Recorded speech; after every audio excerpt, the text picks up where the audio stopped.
Hi, listeners. We're back with a bonus episode of Corruption Uncovered. I'm a new voice here, Deandra Royster, but I've been behind the scenes of the series as the Associate Director of Podcast Strategy at Roc Nation. And over the next 2 episodes, we'll be bringing you updates on the women whose stories were shared in the first season of this show. Women who survived the abuses of Kansas City, Kansas police detective Roger Golubski. For 30 years, we were scared to come out because he has threatened to take our lives, take our brothers' lives. I'm not scared anymore because one thing's for sure and two for certain, we all got to leave this earth. I'm just not going to stand by and be quiet anymore. God gives us children for a reason. We're supposed to protect them. We raise them, and the streets and the cops take them. So I don't know what that looks like anymore. I don't even know where to turn to say, this is what justice looks like. Because you're looking at 4 women who have not received it. So where do we find it? If you listened to season 1, you'll remember that the former detective Roger Golubski was slated to face a federal trial on civil rights charges stemming from his decades of alleged sexual predation on Black women and girls in Kansas City, Kansas. And you'll also remember that Roger Golubski was found dead on the back porch of his house on the morning of December 2nd, 2024, the day that jury selection was supposed to begin. His death was ruled a suicide. As we mentioned in the first season, many people in KCK questioned that ruling, including some of the women you'll hear in today's episode. After so many years of alleged cover-ups on the part of the KCK Police Department, many women who say they were raped and assaulted by Golubski were skeptical that the department was being honest about what happened. Kansas City radio station KCUR filed an open records request, seeking details about his death and final days from the Kansas Bureau of Investigation. They got back a 253-page report, heavily redacted. According to KCUR, Golubski's son and the woman living with him both believe his death to be a suicide. The report also provides details on letters he left behind. 2 were to his son, one a list of funeral wishes, and the other a personal note. The 3rd was to the woman living with him, and the 4th was to his pretrial supervision officer. He also wrote a letter to the new chief of the KCKPD, in which Golubski wrote that his gun was, quote, undetectable. Now, and we talked about this in the first season, Roger Golubski was not supposed to have any firearms. According to KCUR, the gun had belonged to a woman who reported it stolen in 2022, and she had no connection to Golubski. How he got the gun remains unclear. Over the next 2 episodes, we'll be bringing you news and updates from KCK, because there's so much left to do and learn and uncover about what happened there. As you'll hear after this break.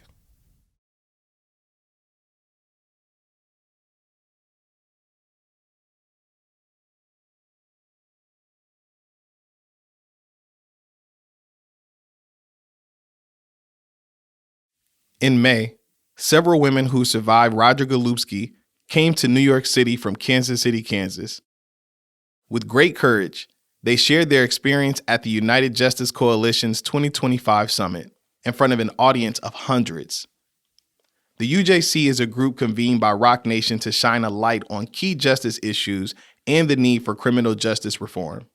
We've edited the conversation a little bit for the podcast, but if you want to watch the full discussion, you can go to the UJC YouTube channel. 2 other things before we jump in. First, the women discuss both sexual assault and suicide. And second, one panelist, Ophelia Williams, experienced a massive heart attack about a decade ago, which she attributes in part to the strain caused by her experiences with Roger Golubski. The stroke affected her voice, as you'll hear. The panel was moderated by journalist Josie Duffy-Rice, who hosted the first season of this show. I'm just incredibly honored to have with us here today some of the people who really lived this story, and they've had the courage to share their stories over these past few years. In 2022, after keeping it a secret for 30 years, Michelle Houcks broke her silence about being raped by former Kansas City, Kansas Police Department Detective Roger Golubski.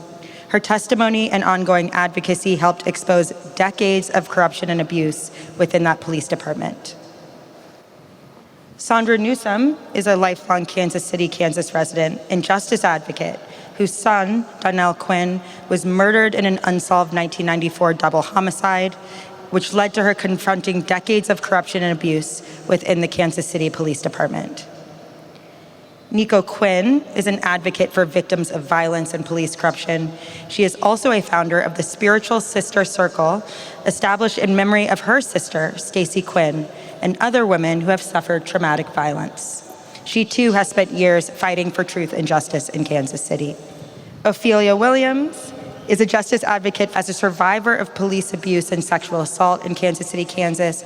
Williams was one of the key voices who spoke out about Kansas City's decades of corruption and sexual violence. So before we start, I want to take a moment and really try to translate and acknowledge the abject terror that the women in front of me have endured, the trauma that has been inflicted on them. What they've gone through is unimaginable, even to people in this room who are familiar with police cruelty and police brutality. What happened in Kansas City is an order of magnitude beyond most any story I've ever heard. And through that trauma and terror, these women have demonstrated a level of bravery that I could only describe as astounding.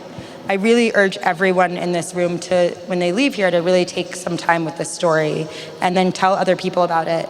Tell 10 or 20 or 50 or 5,000 other people about what happened in Kansas City, because there's still work to do and these women are still looking for a semblance of accountability. So Michelle, I'm gonna start with you. You encountered Golubski in the early 1990s and were a victim of his sexual assault and rape. I don't wanna ask anybody on this panel to relive what happened to them because it's hard enough to talk about any of this, but you have been dealing with this for 30 years. Yes, I have. And when we talked last, it was just a few weeks before Golubski's alleged suicide, before you were going to testify in court. I haven't talked to you since then. So can you tell me how it's been in these months since you thought you were going to have an opportunity to face him in court and that opportunity did not come to fruition? Yes, I was actually kind of apprehensive about thinking what was really going to be the outcome of the trial, because of the corruption that was actually going on in Kansas City, Kansas, and that is still going on in Kansas City, Kansas. So I thought I was going to actually get my day in court to tell my story in front of others, but we were cheated at that because the day that he actually was supposed to appear in court, which was December the 2nd, 2024, to go and pick his jury, they say that he committed suicide. To this day, we still have not heard anything about a funeral. We can't find an obituary. It's like they erased this man off the face of the earth. So we still didn't get no justice. We came out and told our story. It's like they slapped us in the face because they just erased everything. No one talks to us anymore.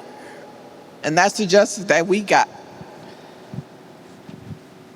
And at one time, I was very suicidal. I even tried to kill myself. But by the grace of God, I'm still here.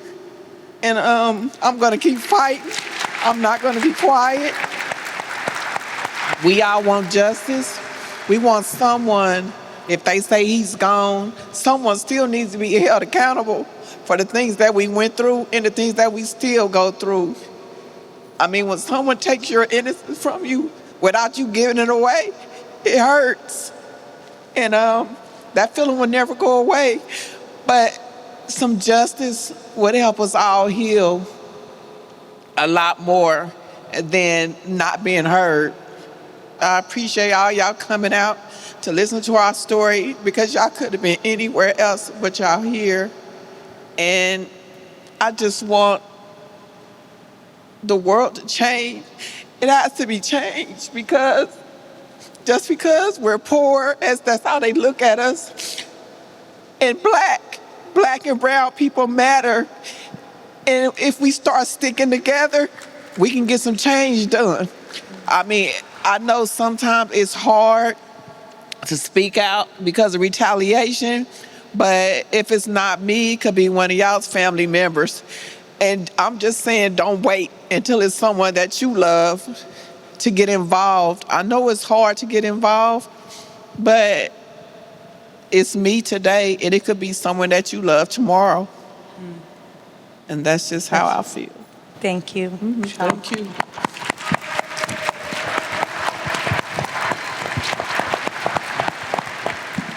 Ophelia, we were talking earlier. I was remembering about the story you told. You also experienced sexual assault and abuse at the hand of Golubski. And in many ways, they've inflicted a lot of trauma on you, that department.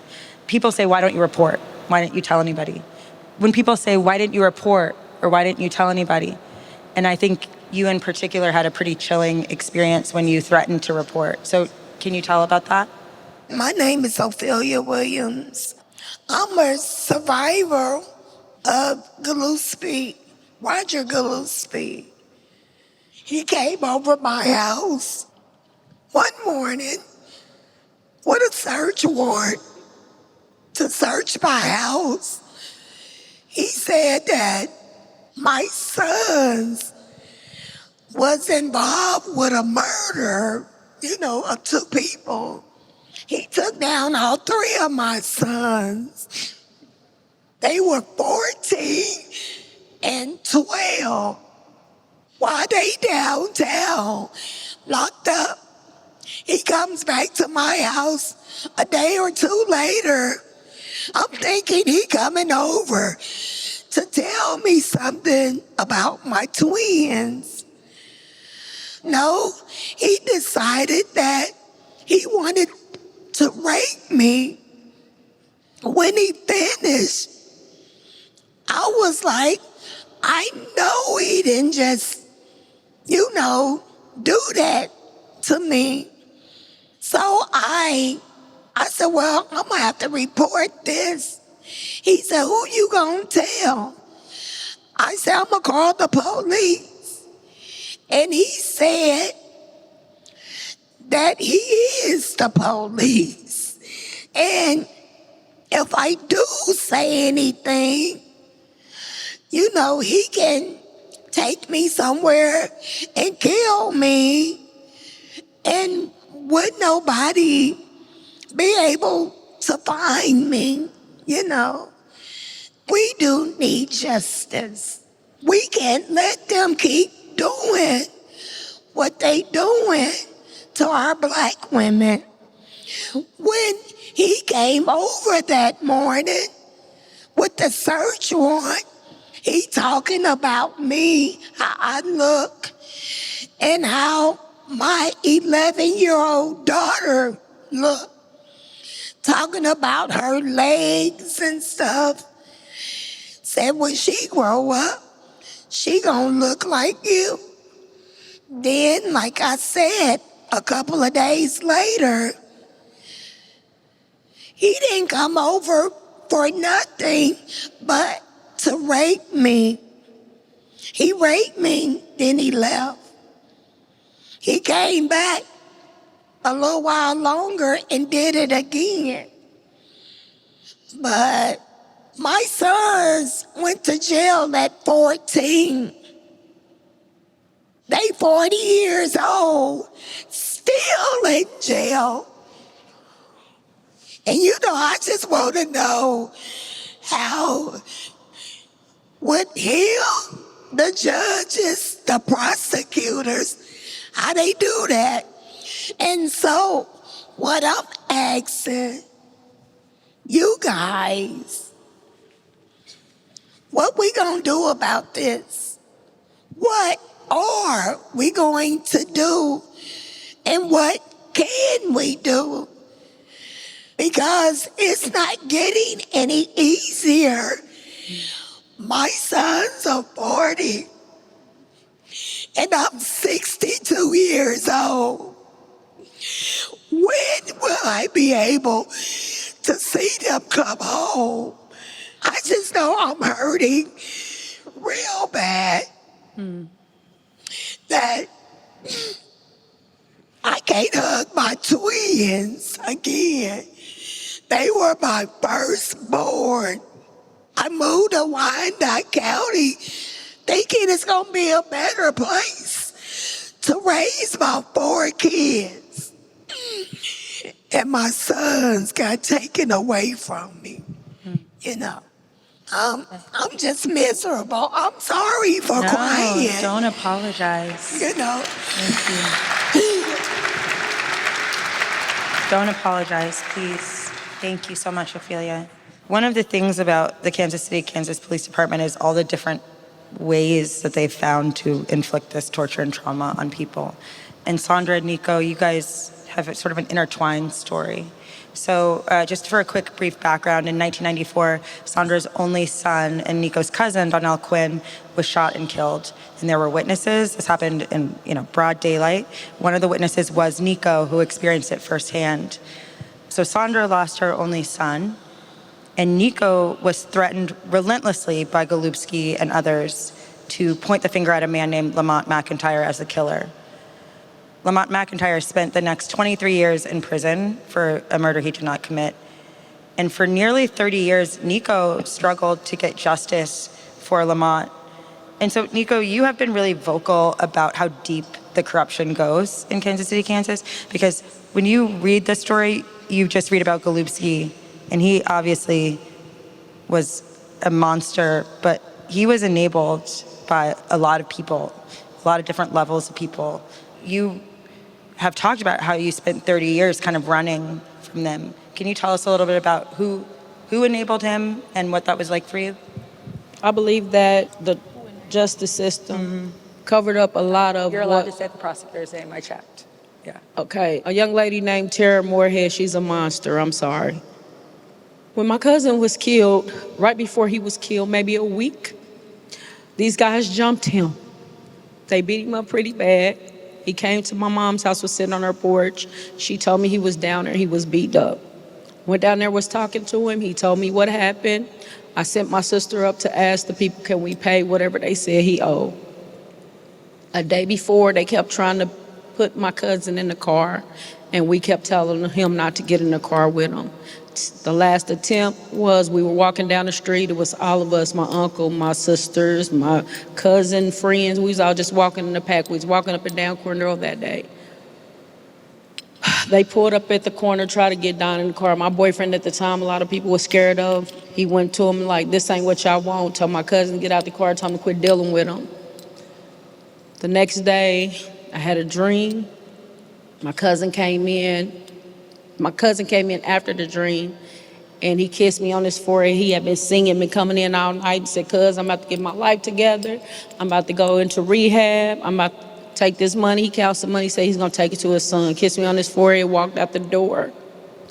I was going up to my mother's house to call my boyfriend to have him buy some milk. I seen this guy coming across the field, walked up to a blue car, shot into the car. He been down and said something, he shot. And I said, oh my God, whoever that is, let me turn around. I start turning around, my sister jumped out, came out the house and was jumping, holding her head. Oh my God, it's little Don. But she said, oh my God, it's little Don. I lost all life in my body.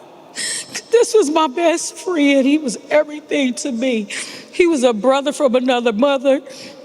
I mean, when I was going through what I was going through as a kid, hurt or whatever, I don't know if anybody ever had a cousin or friend like that they always there. Do your deepest, darkest secrets. He was gone. We went to the car, was trying to ask him who did it.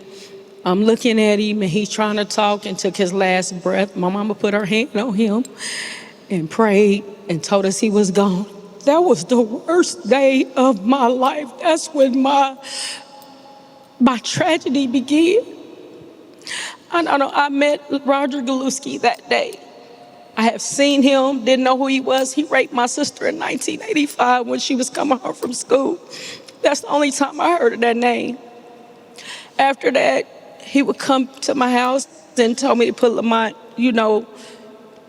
coerced me to say that Lamont was the person that did it. When he showed me the pictures, I said, I don't see nobody in the pictures. From that day on, I'm just giving y'all the short version. From that day on, this man followed me. I moved.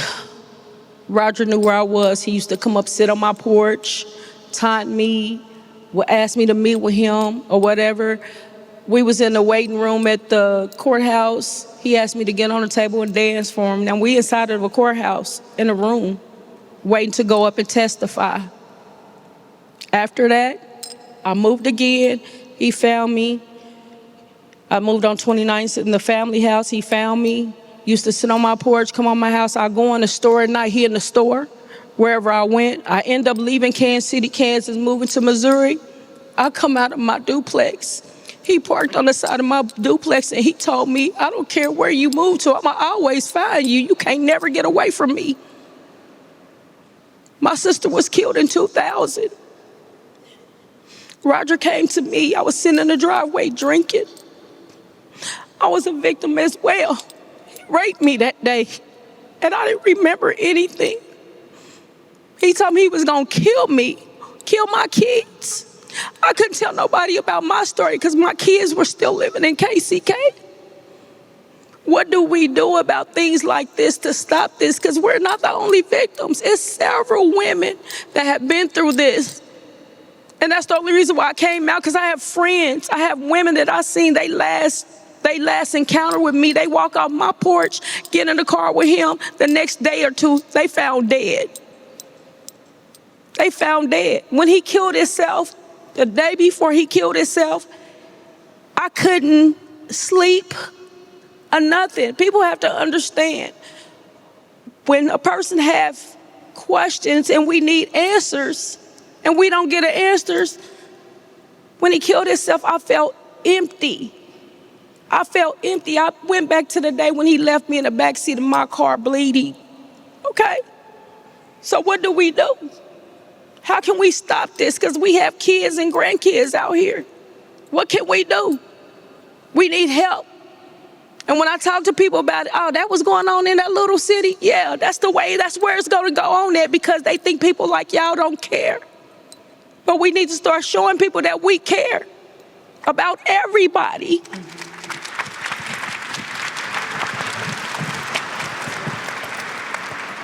Thank you all. Sandra, I know it's hard. Donnell, who we were just talking about, who was shot and killed, was Sandra's son.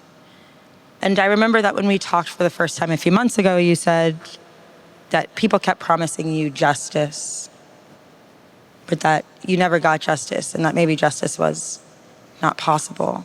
So I thought you could talk about what it's been like to try to navigate this tragedy of losing your child with the police department and a law enforcement system in a city, in a county, in a state that doesn't seem to care. It's hard to be a mother. There were many times, well, I have to go from the beginning. Because every April 15th, I'm reminded. Every tax day, I'm reminded. I had just went to pay my taxes. And I come home. I pull up in my driveway, and this lady pulls up. Unfortunately, it was my sister. And she had a look on her face that I'd never seen before. And she was on drugs at the time. She asked me, how was my day going? And she's smiling at me.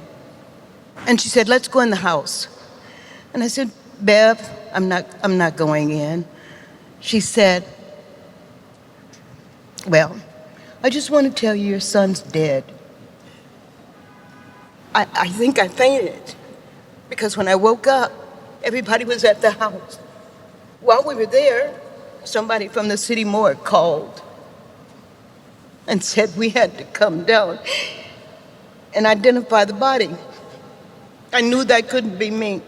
So I asked my dad, would he go for me and my husband? When my dad came back, I'd never seen my dad cry the way he cried. I think he cried harder than I did, because it was one of his first grandsons. So when we talk about justice, that same week, 8 mothers buried 8 sons.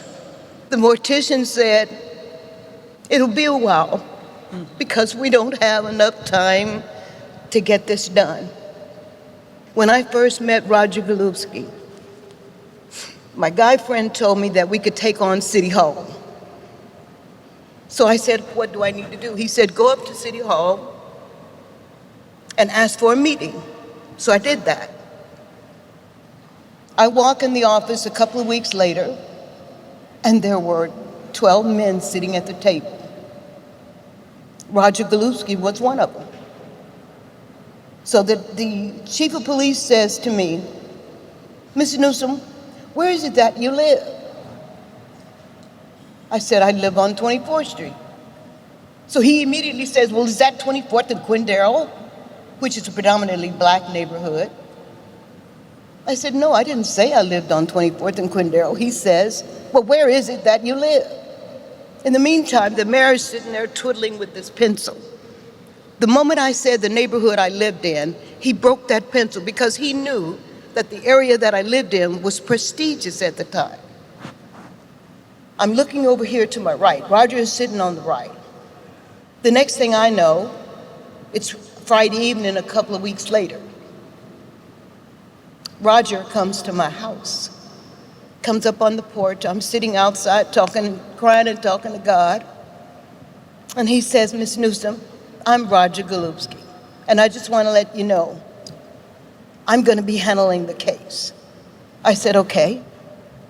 He said, we just wanted to let you know we have a suspect. I said, okay. He said, well, I'll be getting back to you and letting you know when we are getting ready to go to trial. I said, okay. Then he says, what is a pretty lady like you doing sitting at home on a Friday night? You ever thought about dating a police officer, a white police officer? Now, I just told you I'm sitting here crying and talking to God. How disgusting. I haven't put my son in the ground 2 weeks yet, and here you are. So I said, no, thank you, no. Hell no. He left. I didn't see him anymore. Unbeknownst to me, that night, I find out he had already arrested someone. So that was just a ruse. So when you ask me about how they failed me, that was the only time that anybody from the community came to speak with me. It's been 32 years. I've not seen anyone. They didn't even let me have my son's things. I've seen no one, I've heard from no one. And they still have not convicted anyone. Thank you all so much for being willing to share this, because I know it's incredibly, incredibly difficult. I want to ask all of you a question, and you can all answer and talk. I think the sheer amount of time we're talking about is hard for people to imagine. They think something happened, and you move on. The thing about what happened in Kansas City is that you could never move on and you could never move past it. It's constant. It's happening now, right? I would just love to hear you all talk about dealing with this level of kind of grief and navigating this over these years. Not only do you not get justice, you don't get closure, right? And what happened in December was just one more layer of that.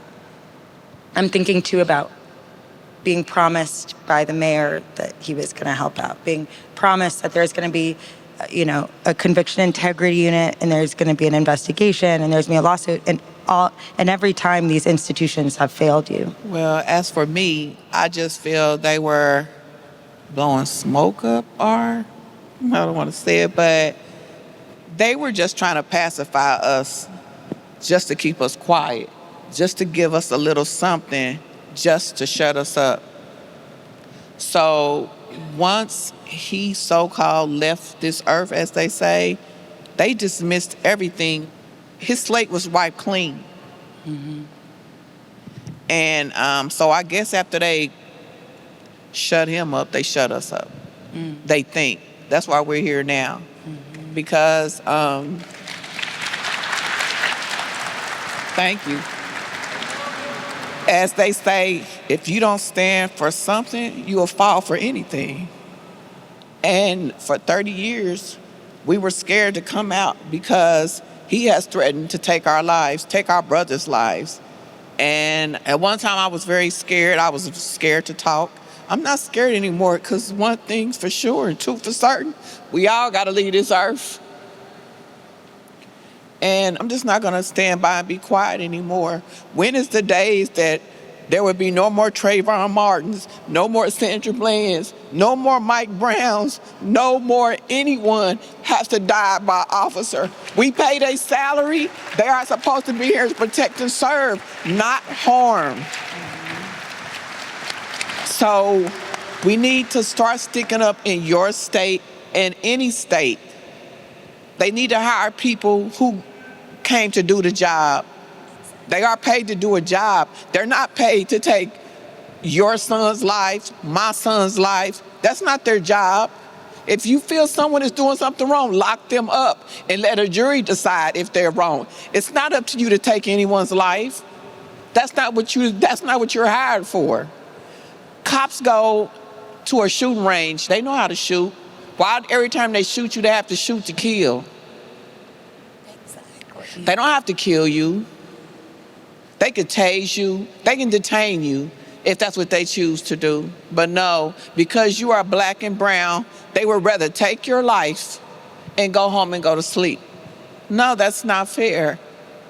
And as I say all the time, no justice, no peace. We all need justice, and we need to stand up as a unit and as a people. And when are we going to be tired? When is enough? And I say today, enough is enough. And I'm never going to be quiet until the day they put me in this ground. I'm not going to be quiet.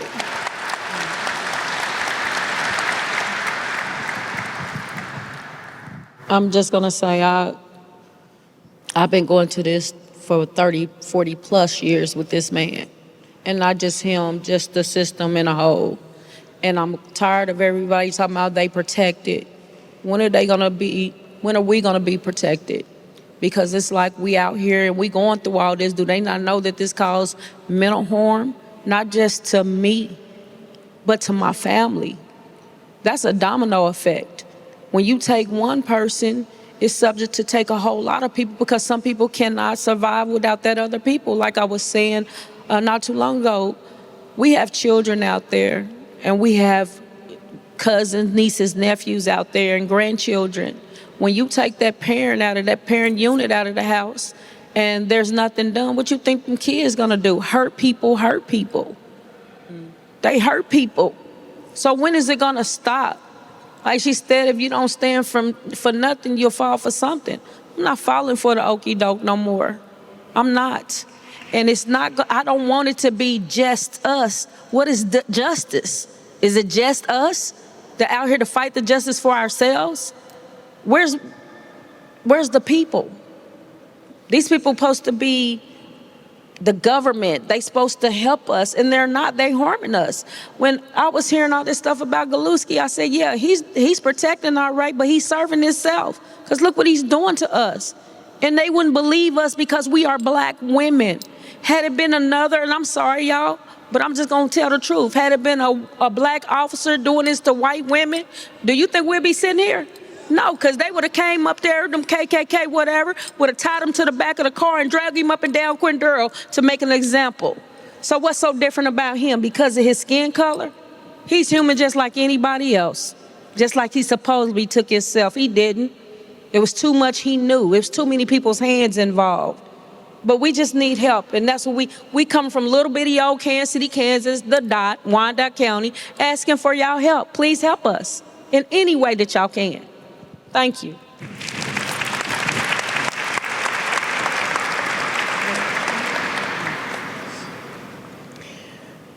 I stayed in labor with Don for 12 hours.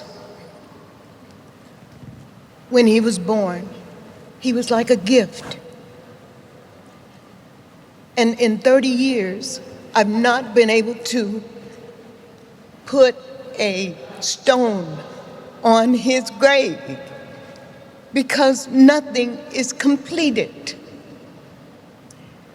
And until I can find where that piece is, I don't know what justice looks like. I just know it's just me right this moment. And nobody seems to understand. This road is very hard. There's times I've been in the shopping mall or the grocery store and I'll hear somebody say, hey, Mom, and my head snaps. Because it's voice, I just miss the voice. I miss the hugs. Those things can't be given back to me. So all I want you to do now is support us so that we can find that peace and I can bury my son and put a stone on his casket. That's it. Because I can't have him back. So help me put a stone on his grave.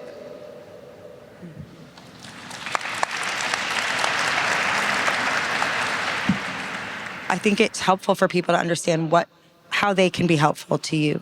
What can they do to support you? We already talked about sharing this story because the more people who know about it, the more likelihood it is that Kansas City has to do something.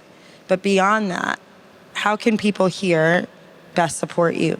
One of the things is just getting the story out, letting people know what's going on in our community to stop it from even happening in your community.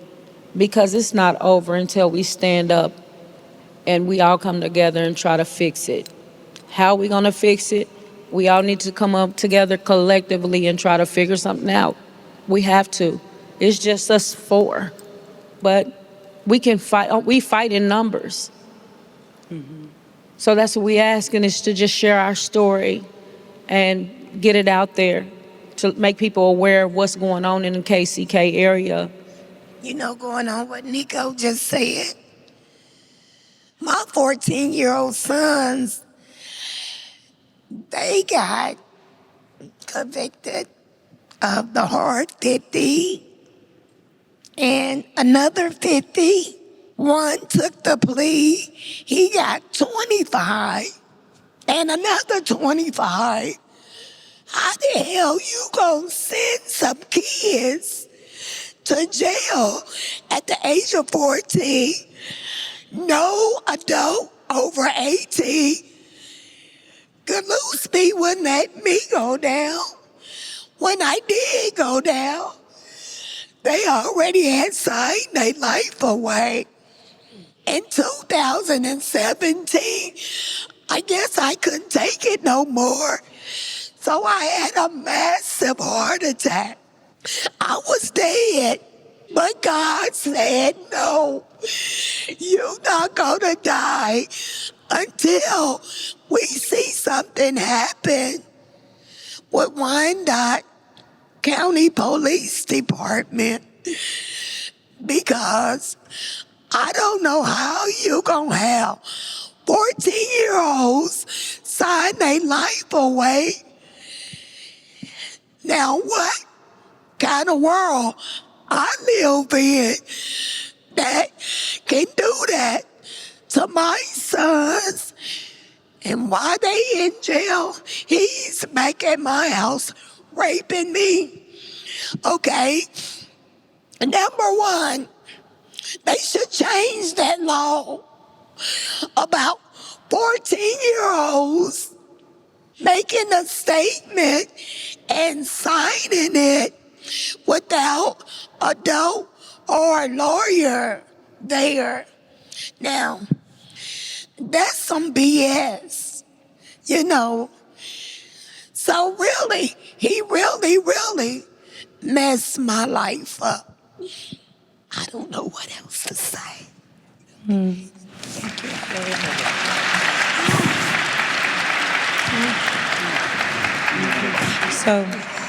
Thank you. So we have about just a couple more minutes, but I know this is a lot, so everybody doesn't have to talk. But if anybody has any closing thoughts, I'll give you each about a minute to share them. And I know, Michelle, you wanted to talk a little bit about the statute of limitations. Just every single legal obstacle that they can, the city, the state, the police department has thrown in front of these women. They've gone out of their way to avoid any accountability on every level. And this is part of it. Well, I just want to talk about how they were able to bring charges up on him for the crime that he committed. And so we had a civil lawsuit against the police department and other detectives and other police chiefs. One of the guys right now, his name is Ron Miller, and he is the U.S. Marshal. And he was one of the people that was on our lawsuit. So they said that for his crimes that he did against us, the statute of limitation had ran out. But every last one of us up here were threatened and scared of this man. This man was like the Grim Reaper. And that's what they called him on the streets. And we all were threatened to get our lives taken. And it was hard for each and every one of us to come out. It took the FBI continuously talking to us to get us to come forward. I know it took me a long time to come forward. I did my first story in silhouette because I was so scared to come forward. And miraculously, the crazy thing is I did everything not to be up on this stage because I was scared. And someone released my name to the general public. And I got put out there. And I did everything not to have my name out there. So we wasn't even protected when we were told that we were gonna be. They still threw us out there to the wolves. And that's how I ended up coming forward.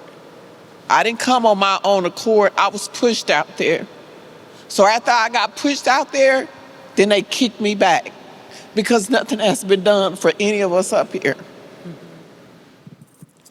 I never stopped talking. I never stopped talking from the day that Terry Moorhead threatened to throw me in jail and take my children if I didn't put Lamont in jail. When I walked off the bench, I told my family what she did. She made me lie. They made me lie. They told me they would throw me in jail and they'll take my kids from me. Let me rephrase that. Can I say it? She said she'd throw my black ass in jail and I'd never see my kids. On that stand, I kept feeling something say, tell the truth, say it. And I know it was the Holy Spirit because I'm a very spiritual person. But I thought about it and I said, what I want to try to get explained to Lamont, why I did what I did, or what I would have to explain to 4 children, why their mama didn't protect them. So how can we stop this from happening to people? I would never stop talking. I never told my exact story, but I told about the other women that I know that I last seen with him because my kids are still in KCK. He was alive. I knew that they wouldn't protect him because he always told me that he would follow me or he would find me. So I spent 30 years running. 30 years running. When can I stop? When can you show me that there's some truth that y'all gonna protect me? My daughter told me the other day and she was crying. She said, Mama, this man haunted you in life. Don't let him haunt you while he in death.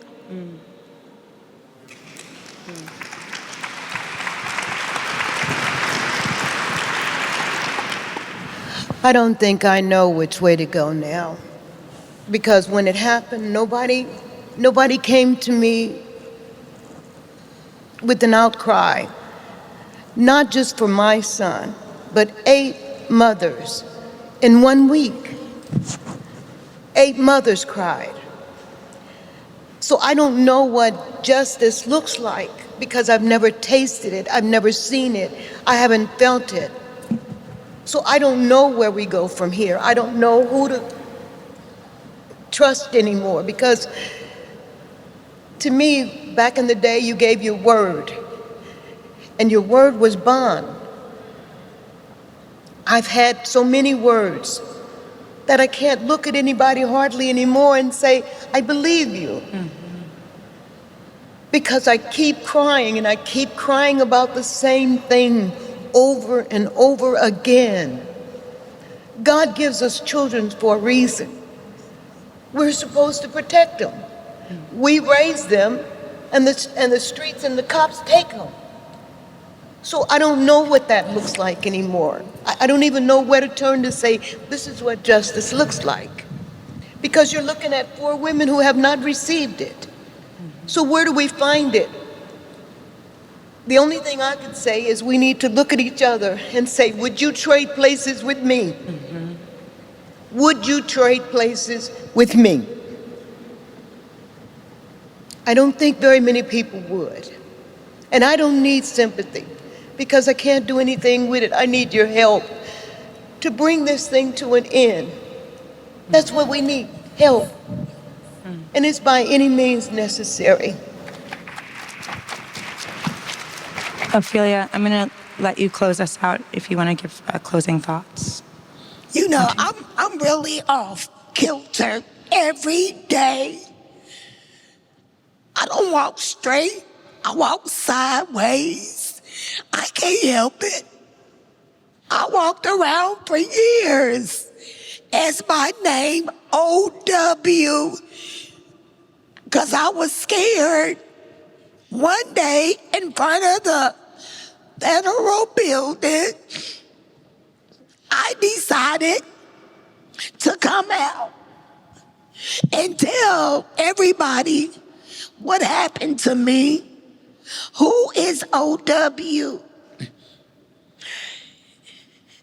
I feel should no woman go to what we go through with a man, just feel he can just take whatever he want from us.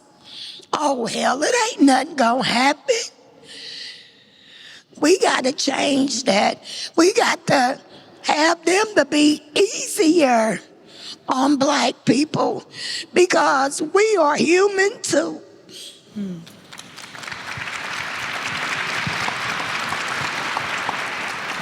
I want to thank you all again for sharing with this room. It's so generous, and it is, I know, incredibly tough. People don't think about places like Kansas City, Kansas, or these small towns as having these problems, and they have these problems almost, more, because people give them less attention. So I'm glad that we can be here in New York to tell the story about Kansas City, Kansas, and I hope we can keep talking about it. So thank you so much, all of you. Thank you. Thank you so much for listening to this discussion from the United Justice Coalition Summit of 2025. It's a tragic inspiration to listen to these stories and a reminder of how much work left there is to do. Thank you for bearing witness to these women and their stories. We'll be back in 2 weeks with more updates from KCK.